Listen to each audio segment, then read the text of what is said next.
Can you file bankruptcy for CERB repayment?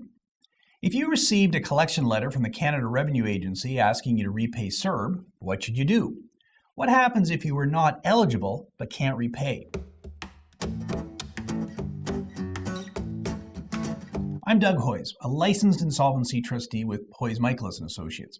We're receiving a lot of calls from Canadians who are very stressed over having to pay back their CERB benefits. Here's the deal. You will need to repay CERB benefits if you receive CERB payments from both Service Canada and through the CRA for the same period, what they call double dipping, or you did not meet the minimum $5,000 income requirement.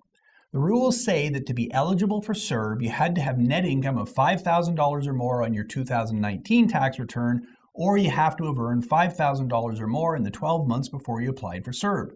This income eligibility requirement has created a lot of confusion because not all types of income are included in the $5,000 limit. Employment income, which you get paid for working, does qualify, but pension income isn't considered qualifying income. Government payments like pension income, disability payments, social assistance, and government benefits don't qualify. For self-employed workers, CRA looks at net income, not gross income.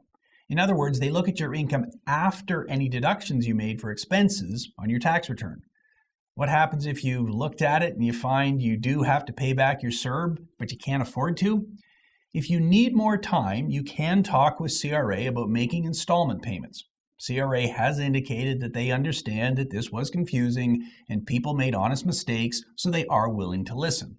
So, if you can, make a repayment plan directly with CRA. If you can't afford to repay your CERB, you may want to talk with a licensed insolvency trustee about your options. Government debts can be eliminated through a bankruptcy or consumer proposal as long as those debts didn't arise as a result of fraud. Early indications are that CRA will consider CERB repayment as a debt that can be included in a bankruptcy or proposal as long as it was an honest mistake. The taxes you owe on your CERB income are also dischargeable. Visit Hoyes.com and search CERB to learn more, or click on the link in the comments below.